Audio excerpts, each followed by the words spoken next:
1,00,000 మంది శివభక్తులతో కలిసి మహారుద్రాక్ష పూజలో పాల్గొనండి. వెంటనే కాల్ చేసి మీ పేరును నమోదు చేసుకోండి. Hi viewers, India's largest digital media network Suman టీవీకి స్వాగతం. ప్రస్తుతం మనతో ఉన్నారండి social activist and high court advocate Ushasri. So Ketan incident చూసిన తర్వాత చాలా మందికి భయం వేస్తుంది. పెళ్ళైన తర్వాత హనీమూన్ అని చంపడం ఒక ఎత్తు అయితే, పెళ్లి కుదిరిన తర్వాత ఎంగేజ్మెంట్ అయిన తర్వాత చంపడం అనేది, ఇదంతా ఎక్కడ మనం చేసే చిన్న చిన్న మిస్టేక్స్ వల్లే ఇంత పెద్ద ఇష్యూలు జరుగుతున్నాయి. కాబట్టి పెళ్లి అంటే భయపడే వాళ్ళకి ఎలాంటి జాగ్రత్తలు తీసుకోవాలో ఉష చెప్తుంది. నమస్తే ఉష. నమస్తే రాధా. సో ఒక అడ్వకేట్గా, ఒక సోషల్ యాక్టివిస్ట్గా, ఒక కౌన్సిలర్గా, నిజంగా పెళ్ళి అనేది చాలా మంది ఈ మధ్య కాలంలో భయపడిపోతూ ఉన్నారు. పెళ్ళి అయిన తర్వాత చంపడం ఒక ఎత్తు అయితే, పెళ్ళి మ్యారేజ్ ఫిక్స్ అయిన తర్వాత పాపం ఎంగేజ్మెంట్ అని కేతంది చూసాం. అంటే ఇక్కడ అందరి మిస్టేక్, ఈవెన్ పాపం కేతన్ కూడా అతి అమాయకత్వంతో తన ప్రాణాలంతనే తీర్చుకున్నాడేమో, అవతల దొంగ చేతికి తాళాలు ఇచ్చినట్లు అయిపోయింది కేతన్ని చూస్తే. సో ఇలా భయపడే వాళ్ళకి పెళ్ళి అంటే ఫస్ట్ ఎలాంటి జాగ్రత్తలు తీసుకోవాలి, అసలు పెళ్ళికి ఎలాంటి జాగ్రత్తలు అన్నది ఎక్కడ ఉండదు. ఇంక ఇప్పుడున్న సిచ్యువేషన్లో కంపల్సరీ జాగ్రత్తలు తీసుకోవాలి. ఎలా 100%. ఇప్పుడు నువ్వు అడిగిన దాంట్లో 2 విషయాలు చెప్తాను.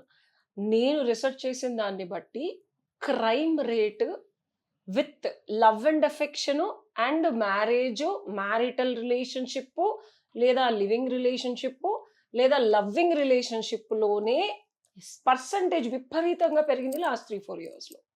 రెండోది కేతన్ విషయంలో షియాగోయల్ అనాలా, అంటే నాకు ఇది ఇప్పుడు నేను సోషల్ యాక్టివిస్ట్గా మాట్లాడతాను. ఒక సామాజిక స్పృహ బాధ్యత ఉన్న వ్యక్తిగా, ఆడపిల్లలు రీసెర్చెస్ ప్రకారం 50 ఏళ్ల నుంచి డౌరీ దత్తులు, గుళ్ళు కాల్ చేసి సిలిండర్ తీసేసి చంపేయడము అండ్ కట్నం మీద వేధింపులకి గురయ్యి ఎన్నో సంవత్సరాలు భరిస్తూ సహిస్తూ క్షమిస్తూ ఉన్న వాళ్ళని కూడా ఇబ్బందికరంగా చంపేసే చావులు చూస్తున్న పెళ్లిళ్ళు ఆగని పక్షంలో 4-5 అబ్బాయిలో లేకపోతే 20 మంది అబ్బాయిలో చనిపోతే ఎందుకని ఈ రివల్యూషన్ వచ్చిందనేది నా ప్రశ్న.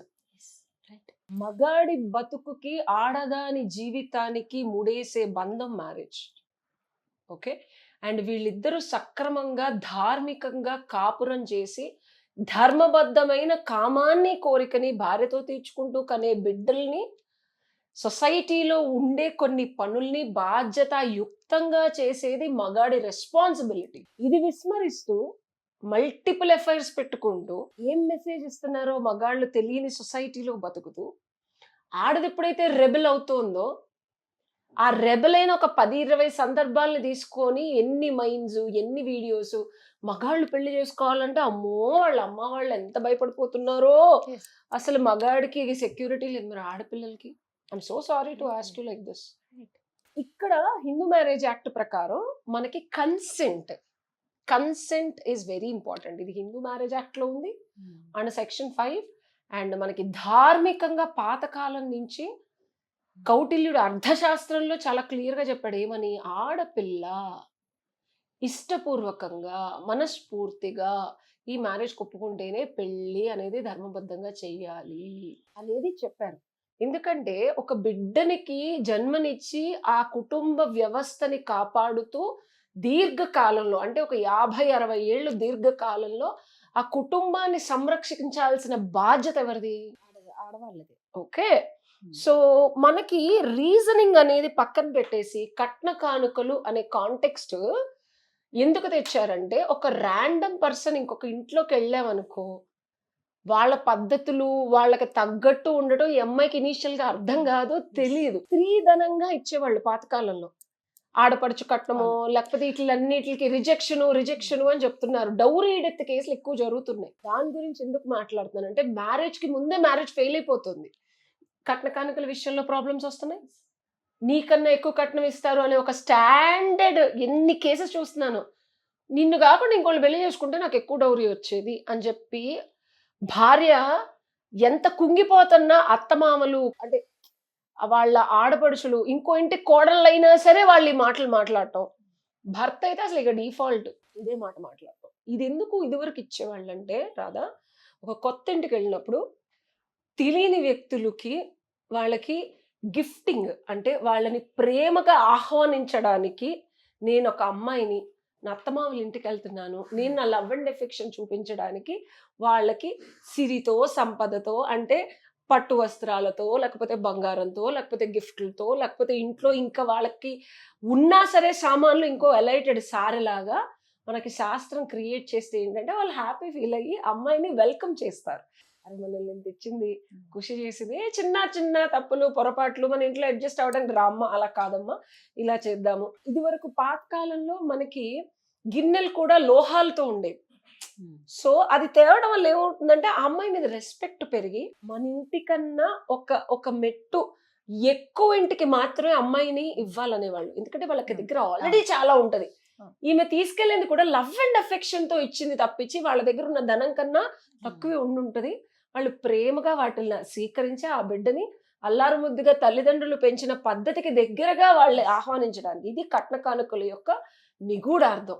ఇది ఏమైపోయింది ఆఖరికి, this has become dowry deaths అమ్మాయిలకి. అండ్ పెళ్లి కాకముందు ఇప్పుడు ఎంగేజ్మెంట్ అయిన తర్వాత సియా గోయల్ చంపేసింది అంటున్నారు. ఎంగేజ్మెంట్ కి పెళ్లికి మధ్యలో బ్రేకప్లు అయినందుకు లేకపోతే ఇష్టం లేదని అమ్మాయిలు చెప్పినందుకు వాళ్ళని హాంట్ చేసి వాళ్ళు ఇంకో పెళ్లిళ్ళు చేసుకుంటుంటే వాళ్ళకి ఫోటోలు ఇమేజ్లు మెసేజ్లు వీడియోలు పెట్టి చెడగొట్టిన మహానుభావులు ఎంతో మంది ఉన్నారు. ఇది తెలియదు, జనాలకి తెలియదు. సో రెడ్ ఫ్లాగ్స్ అంట. మీకు చెప్పాల్సింది ఏంటంటే ఇప్పుడు ఒక డాక్టర్ ఉన్నారు, ఒక సాఫ్ట్వేర్ ఇంజనీర్ ఉన్నారు, ఫారెన్ లో చదువుకుంది అమ్మాయి. ఫారెన్ లో డాక్టర్ అంటే తోపు, ఇంట్లో మనకి కాస్ట్ చూస్తారు, డబ్బులు చూస్తారు, మన స్థితిగతికి సరిపడే వాళ్ళ లేదా చూస్తారు. అమ్మాయి బాగా సంపాదిస్తుంది, మా అబ్బాయి సుఖపడతాడు అని కూడా ఆలోచించి ఆ అమ్మాయి కూడా ఏమిటి సర్లే కాస్త మన క్యాస్టే కదా. ఇప్పుడు అమ్మాయిలు కూడా చాలా చాలా మంది టీనేజ్ కూడా చూసేది ఏంటో తెలుసా, మన క్యాస్టా, డబ్బులు మనకు బాగుందా, మనకి తొలుతొగుతుందా. యాక్చువల్గా పెళ్లిలో కావాల్సింది ఏంటంటే రాదా, లవ్ అండ్ ఎఫెక్షన్, ఎమోషన్స్. ఇది లా చూడదు. నేను ఎక్స్క్లూజివ్ గా ఎందుకు చెప్తున్నానంటే లా ఏదైతే చూడదో దాని బేసిస్ మీద మీరు పెళ్లి చేసుకొని కాన్ఫ్లిక్ట్ రాగానే లా ఏదైతే చూస్తుందో దాని బేసిస్ లో విడిపోవడానికి ట్రై చేస్తున్నారు. నీకు అర్థమవుతుందా లాజిక్? అర్థమవుతుంది. సో ఏదైతే కలిసిందో అప్పుడు మీకు లా కాదు కదా, రూల్ బుక్ ఉండదు. Love and war anything is fine. అలా కలిసి కాన్ఫ్లిక్ట్ వచ్చినప్పుడు, చనిపోయినప్పుడు, రెడ్ ఫ్లాగ్స్ వచ్చినప్పుడు, డొమెస్టిక్ వైలెన్స్ జరిగినప్పుడు, 498 కేసులు వేసేటప్పుడు, టార్చర్ వేసేటప్పుడు నీకు లా కావాలి. సో నేను చెప్పొచ్చేది ఏంటంటే కలిసేటప్పుడు కూడా అంటే ప్రీనాప్చువల్ అగ్రిమెంట్స్ ఇవన్నీ ఫారెన్ ధోరణి అని అంటారు. అసలు అవి కూడా వదిలేసి ఇద్దరు వ్యక్తులు కలిసి కాపురం చేద్దామని అమ్మాయి అబ్బాయి అనుకున్నప్పుడు, ఇద్దరు కుటుంబాలు కలిసి లాంగ్ టర్మ్ లో రిలేషన్షిప్ ఆఫ్ మ్యారేజ్ కి వెళ్ళేటప్పుడు ఇన్లాస్ మ్యారేజ్ కి ముందే కూర్చొని విభేదాలు వాగ్వివాదాలు ఏ రకంగా రాబోతాయో ఒక చిన్న మీటింగ్ నాలాంటి వాళ్ళని మధ్యలో పెట్టుకొని మాట్లాడి రెడ్ ఫ్లాగ్స్ ఏమన్నా ఉంటే పెళ్లికి ముందే దాన్ని గమనించుకుంటూ ఇక్కడిక్కడ కాన్ఫ్లిక్ట్ వస్తే కనుక ఇక్కడిక్కడ మనం ఇలా బిహేవ్ చేద్దాము, ఇలా అడుగుదాము.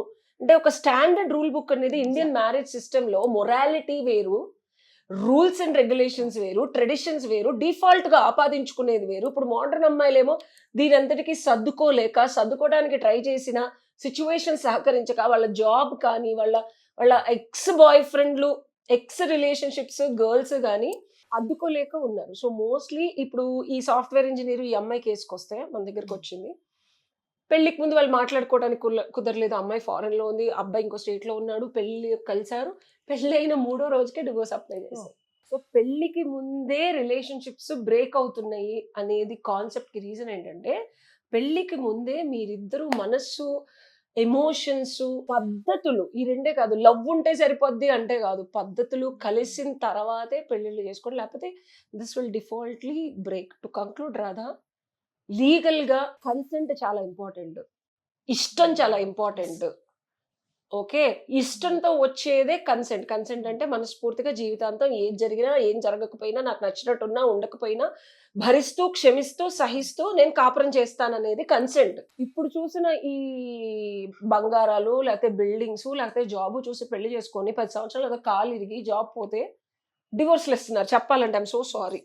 సో పెళ్ళి అంటే అది కాదని తెలుసుకొని లాంగ్ టర్మ్ రిలేషన్షిప్ లోకి వెళ్లే ముందు కన్సెంట్, ఇష్టము, జీవితాంతం వీడి దగ్గర నుంచి కంపు కొట్టినా, కుష్టి వ్యాధి వచ్చినా, కాలు ఇరిగిపోయినా, కుళ్ళిపోయినా లైఫ్ నేను వీడితోనే ఉంటానని అమ్మాయి అబ్బాయి ఇద్దరు అనుకొని భార్యాభర్తలుగా వీళ్ళిద్దరూ ఏం జరిగినా మేము కూడా సహిస్తూ క్షమిస్తూ అమ్మాయికి ఇలా అయింది అని చెప్పి అత్తమామ చూపనాతి మాటలు చుట్టుపోటు మాటలు కాకుండా, లేదా అబ్బాయికి ఇలా అయింది అని చెప్పి వీళ్ళు డివోర్స్ ఇచ్చే ఇంకొకరిని కాకుండా ఇది జరుగుతుంది.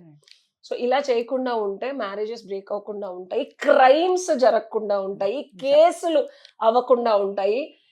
ఏది జరిగినా అరే నేను ఇంత ప్రేమిస్తున్నా నా పెళ్ళం కావాలనే నీకున్న 10 కోట్లు పోయినాయి నువ్వు నాకు వద్దు అని అమ్మాయితో అనిపించి తల్లిదండ్రులు ఇంకో పెళ్లి చేసిన సందర్భాలు రాకుండా ఉంటాయి. Right, super. నిజంగా లవ్, క్రైమ్ అండ్ ఇలా ఎవరన్నా జరిగితే కనుక సీరియస్ గా ఇండియాలో వేరే వాళ్ళ గురించి అయితే నాకు తెలియదు. నేనైతే చాలా చక్కబెట్టిన సందర్భాలు ఉన్నాయి కౌన్సిలింగ్ లో.